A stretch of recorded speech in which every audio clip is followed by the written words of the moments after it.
नमस्कार, बहुत स्वागत है आपका। मैं हूं रीनू। सुपरफास्ट सेंचुरी में सबसे पहले बात करेंगे छतरपुर से बड़ी खबर की। पंचायत चुनाव में खूनी संघर्ष देखने को मिला, जहां दो पंचायत प्रत्याशियों के समर्थक आपस में भिड़ गए।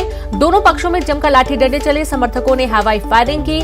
दोनों पक्षों के चार लोग घायल हुए हैं। घायलों का अस्पताल में इलाज जारी है। दोनों पक्षों पर मामला दर्ज किया गया। कोतवाली थाने के बराय चखेरा की घटना है। एक पक्ष जिला पंचायत का लड़ रहा चुनाव तो दूसरा पक्ष लड़ रहा है सरपंच का चुनाव।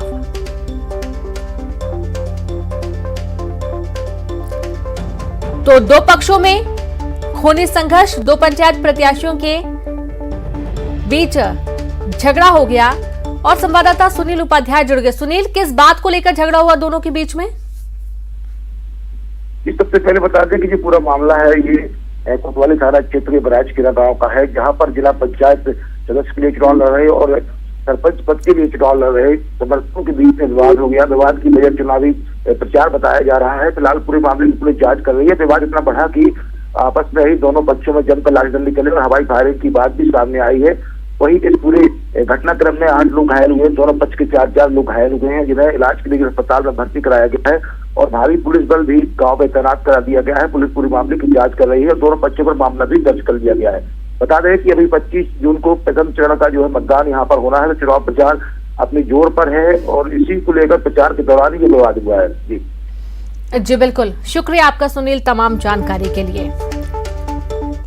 अगली खबर है, जहां अच्छी बारिश के लिए उज्जैन के बाबा महाकाल मंदिर में रुद्राभिषेक किया जा रहा है। महाकालेश्वर मंदिर के पंडित और पुजारी 5 दिनों तक यह अभिषेक करेंगे। 5 दिनों तक चलने वाले इस अनुष्ठान में महाकाल मंदिर ट्रस्ट के अध्यक्ष कलेक्टर ने भगवान महाकाल का पूजन अभिषेक किया।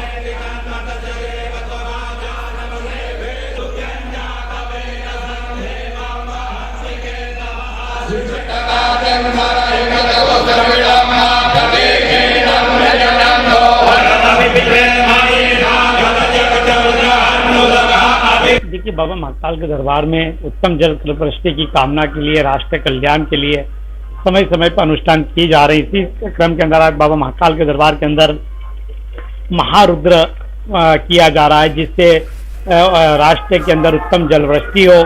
इसके साथ साथ में कोरोना नामक जो महाबीमारी उसका भी नाश हो। इसके लिए मंदिर के पुजारी पुरोहित परिवार के द्वारा महाकालेश्वर मंदिर प्रबंध समिति के तत्वाधान के अंदर 5 दिवसीय महारुद्र अनुष्ठान किया जा रहा है। महारुद्र का जो पूजन अभिषेक यहाँ पर चालू हुआ है, न केवल अच्छी वर्षा के लिए बल्कि विश्व कल्याण की भावना के लिए ये आयोजन यहाँ पर किया जा रहा है और जिसकी शुरुआत जिसमें मेरे द्वारा सपरिवार मंदिर प्रबंध समिति के सदस्य और प्रशासक के द्वारा भाग लिया गया और विश्व कल्याण की भावना के लिए ये पूजन प्रारंभ किया गया है। बाबा महाकाल की कृपा से अवश्य। बालोद में शिक्षा के मंदिर को शर्मसार करने की घटना सामने आई है। जिले के एक स्कूल के शिक्षक पर छात्राओं के साथ छेड़खानी का मामला सामने आया। आरोप सामने आते ही कलेक्टर के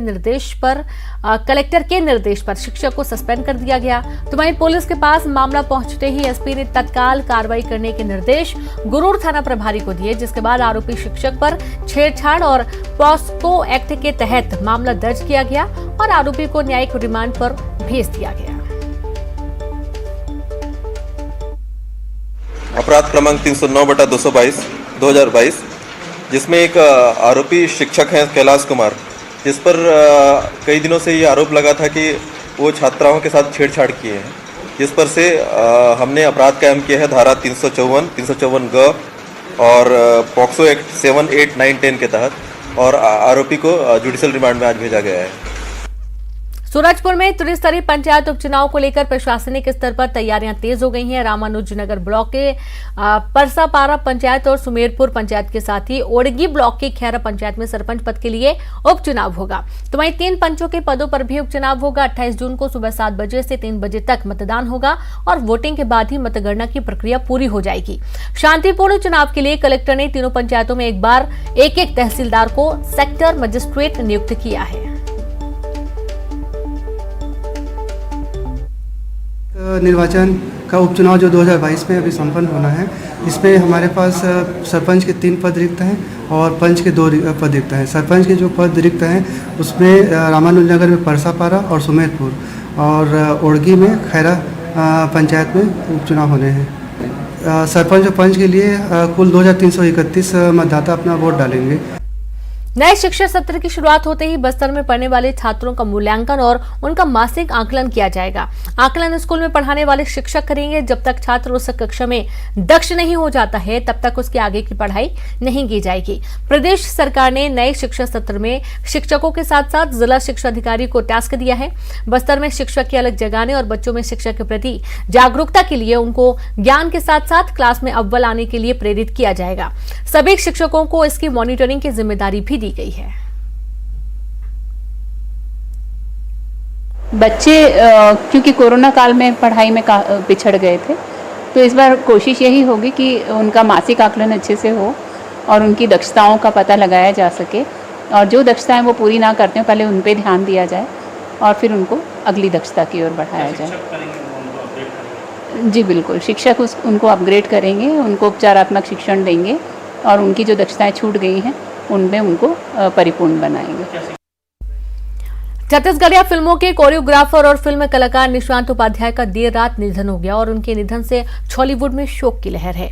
निशांत उपाध्याय बीमार चल रहे थे और रायपुरा के निजी अस्पताल में उनका इलाज चल रहा था। निशांत उपाध्याय ने 2500 से ज्यादा गानों को कोरियोग्राफ किया है।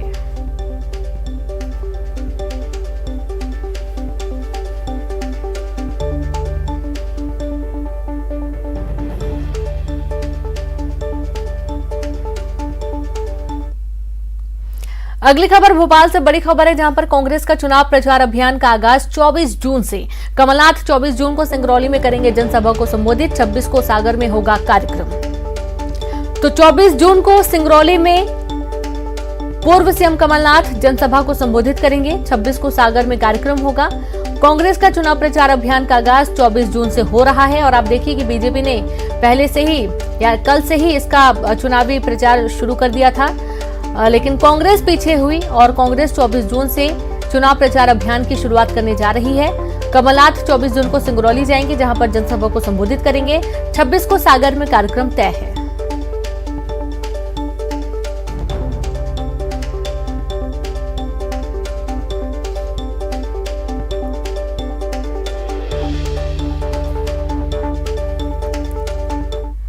तो इंदौर में पार्किंग को लेकर विवाद, मारपीट के बाद हवाई फायर किया गया। छोटी ग्वालटोली थाना इलाके की घटना है, जहां पर घर के सामने कार पार्क करने को लेकर विवाद हुआ और विवाद इतना बढ़ गया कि कार सवार युवकों के साथ महिलाओं ने मारपीट कर दी। कार सवार युवकों ने फायर किए। सीसीटीवी में कैद हुई मारपीट की घटना। गोली चलने के पुलिस को सबूत नहीं मिले हैं। युवकों की कार नंबर से तलाश कर रही है पुलिस।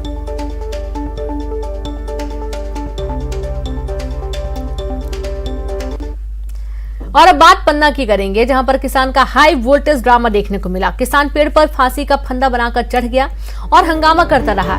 ये जमीन का सही नामांकन नहीं होने से नाराज बताया जा रहा है। मौके पर पुलिस और आला अधिकारी भी पहुंचे। कोतवाली थाना क्षेत्र के पुरुषोत्तमपुर की घटना सामने आई है।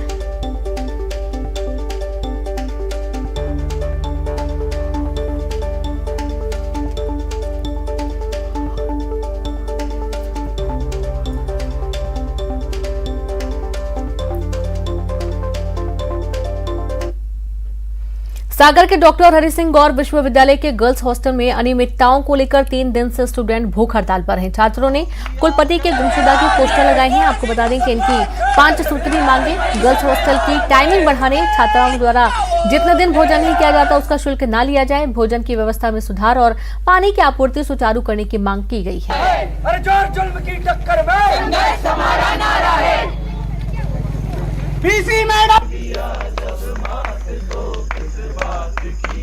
भी अखिल भारतीय विद्यार्थी परिषद के कार्यकर्ता हैं और इस सेंट्रल यूनिवर्सिटी के छात्र हैं।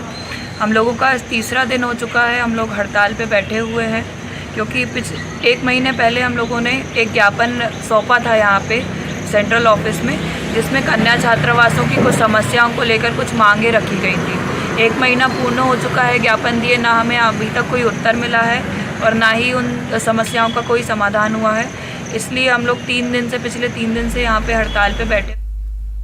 खंडवा में कोतवाली पुलिस की कस्टडी में बाइक चोरी के एक आरोपी की मौत हो गई। बाइक चोरी के आरोपी को 4 दिन पहले बड़वाह से खंडवा लाया गया था। परिजनों का आरोप है कि कोतवाली पुलिस ने कोर्ट से रिमांड लिए बगैर कस्टडी में रखा। 60 साल की उम्र होने से बीपी, शुगर जैसी बीमारियों के बाद भी पुलिस ने मारपीट की, उन्हें दवाइयां तक नहीं दी गई। इधर वर्दी की लापरवाही सामने आने के बाद कोतवाली टीआई बलजीत सिंह बिसेन को सस्पेंड कर दिया गया।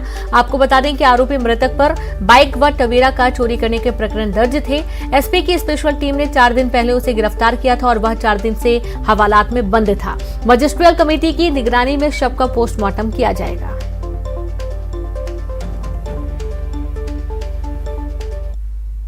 कोतवाली थाने में निरुद्ध अरेस्टेड एक व्यक्ति जिसको चोरी के अपराध में अरेस्ट किया गया था। आज उसकी तबीयत सुबह खराब होने से उसको जब हॉस्पिटल ले जाया गया था तो वहाँ पे हॉस्पिटल जाने के बाद उसको ब्रॉड डेड किया गया था। और चूँकि जो निर्देश हैं, जो सारी चीज़ें हैं, उस आधार पे फेस में मर्ग कायम करके इसमें अग्रिम जांच की जा रही है। और इसमें हमने जुडिशियल इंक्वायरी के लिए लिखा है, जिसके लिए माननीय न्यायालय ने सहमति देके मजिस्ट्रेट को, माननीय मजिस्ट्रेट को इसमें नियुक्त किया है और जुडिशियल इंक्वायरी की जाएगी। साथ ही हमने पीएम के लिए डॉक्टर के पैनल के साथ इसकी पूरी वीडियोग्राफी, जैसा भी मानवाधिकार आयोग के निर्देश है, गाइडलाइंस हैं, उसके आधार पर इसमें किया जा रहा है। और पूरी जाँच के अनुसार जो पाया जाएगा उसके अनुसार आगे कार्रवाई इसमें की जाएगी। चुनाव के मौके पर कई बार आपसी विवाद की खबरें सामने आती हैं, लेकिन रतलाम से चुनाव में प्रत्याशियों के बीच एकता की एक ऐसी तस्वीर सामने आई है जिसकी हर जगह सराहना हो रही है। यहाँ एक बिल्डिंग पर लगे होर्डिंग पोस्टर सभी का ध्यान आकर्षित कर रहे हैं। यहाँ पर एक ही बिल्डिंग से चुनाव में खड़े सभी प्रत्याशियों का प्रचार किया जा रहा है। गाँव के चुनाव में खड़े 6 सरपंच और 1 जनपद सदस्य यानी कुल 7 प्रत्याशियों के होर्डिंग एक ही बिल्डिंग में लगे हैं। प्रचार वाली बिल्डिंग की तस्वीरें सोशल मीडिया पर वायरल हो रही हैं। पाटीदार, ये बिल्डिंग आपकी है? जी हमारी है। इतने सारे सभी प्रत्याशियों के फ्लैक्स लगा रखे, क्या उद्देश्य है? हमारा मेन उद्देश्य तो क्या है, सब गांव से जुड़े हुए हैं और सभी लोग अपने वाले, ये इसलिए हमने किसी को मना नहीं किया और सबने हमसे पूछ के ही लगाया। ऐसा नहीं है कि किसी ने जबरदस्ती किया है। गाँव का मेन चौराहा है ना? हाँ, गाँव का मेन फ्रंट है और हमारा काम बिल्डिंग मटेरियल का है जी। तो वह सभी लोगों से जुड़े हुए इसलिए। खबर देवास से, जहां नगर निगम चुनाव में मेयर पार्षद के नॉमिनेशन वापस लेने के दौरान जमकर पॉलिटिकल ड्रामा देखने को मिला। यहां वार्ड क्रमांक 19 से पार्षद पद के लिए निर्दलीय पर्चा भरने वाली महिला नामांकन वापस लेने के बाद जमकर रोने लगी और कलेक्ट्रेट में कुछ दूर जाकर बेसुध होकर सड़क पर गिर पड़ी। बेहोशी की हालत में परिजनों ने उसे अस्पताल पहुंचाया।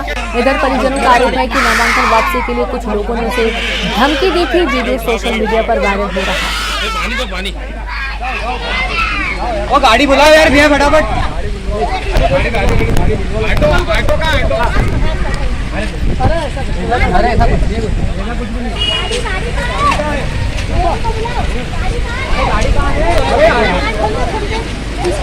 गाड़ी किसकी है? ये गाड़ी खोलो यार। किस बात करती हुआ? किस बात से घर के गाड़ी निकालो, गाड़ी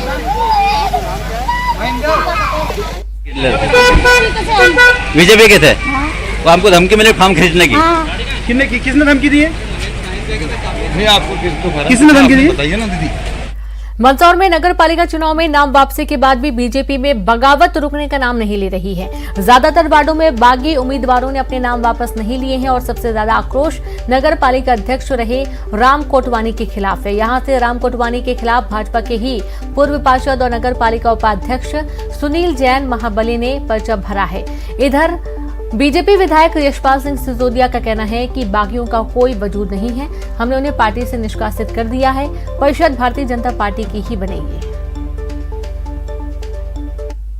की जो एक इच्छा होती है और पार्टी का अनुशासन जिस प्रकार से बीच में रहता है और पार्टी के अनुशासन को जिन लोगों ने पालन कर लिया उनका मैं हृदय से धन्यवाद देना चाहता हूं। लेकिन कतिपय ऐसे लोग हैं जो पार्टी के अनुशासन को उन्होंने स्वीकार नहीं किया और तब जब नामांकन दाखिले के बाद फॉर्म उठाने की बात आ रही थी उसके पहले ही माननीय प्रदेश अध्यक्ष जी श्री वी.डी. शर्मा जी ने शासन का एक पत्र प्रदेश के महामंत्री के द्वारा अग्रेषित हुआ है जो सोशल मीडिया पर भी आया और उन्होंने स्पष्ट कह दिया है कि जो पार्टी का कहना नहीं मानेगा और पार्टी के पक्ष में अगर नाम वापस नहीं लेगा तो उसको।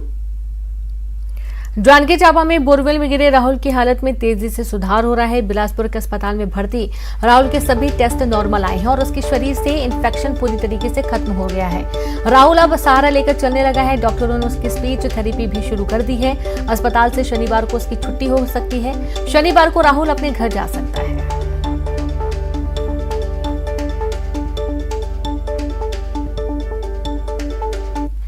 प्रदेश बीजेपी अब कुपोषण के खिलाफ सुपोषण अभियान चलाएगी। प्रदेश बीजेपी ने इसकी तैयारी पूरी कर ली है। सुपोषण अभियान के तहत बीजेपी के नेता और कार्यकर्ता घर घर जाकर कुपोषित बच्चों और महिलाओं के बीच पोषण आहार का वितरण करेगी और इसके लिए पार्टी ने संगठन स्तर पर सुपोषण अभियान समिति भी बनाई है। बीजेपी के सुपोषण अभियान पर कांग्रेस ने तंज कसा है और कहा है कि बीजेपी नेताओं को जरूर लोगों को बीच जाना चाहिए और बताना चाहिए कि इन 3 सालों में हमारी सरकार ने कुपोषण से लड़ने में क्या काम किया है।